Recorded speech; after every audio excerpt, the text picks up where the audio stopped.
Cancer पासून जर दूर राहायचं असेल तर त्याचं वेळीच निदान होणं हे खूप आवश्यक असतं. त्यासाठी काही रुटीन टेस्ट असतात. त्या जर 40 वर्षाच्या नंतर केल्या रेग्युलरली तर त्याचं निदान लवकर होतं आणि लगेच ट्रीटमेंट घेऊन कॅन्सर पूर्ण बरा होऊ शकतो. अशा कोणत्या टेस्ट आहेत हा प्रश्न बऱ्याच वेळा विचारला जातो. तर शक्यतो 40च्या पुढील महिलांनी regularly CBC, liver function test, kidney function test, thyroid function test, lipid profile ह्या रुटीन तपासण्यांबरोबरच CA 125 जो ओव्हरिन कॅन्सर आहे, CA 15.4 जो ब्रेस्ट कॅन्सर आहे आणि CA 72.4 जो स्टमक कॅन्सर आहे आणि CA जो कॉमन कॅन्सर आहे याच्या तपासण्या दरवर्षी करणं आवश्यक आहे. 2,000 रुपये त्याला खर्च, जास्त खर्च येत नाही. पुरुषांनी सुद्धा सेम.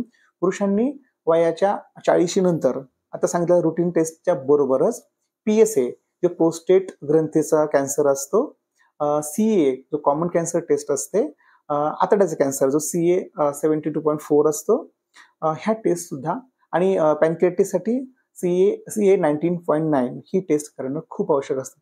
कॅन्सर जेवढ्या लवकर निदान केला जातो तेवढा तो लवकर आणि फास्ट बरा होतो, काही कॉम्प्लिकेशन न होता.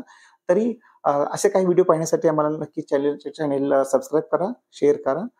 थँक्यू.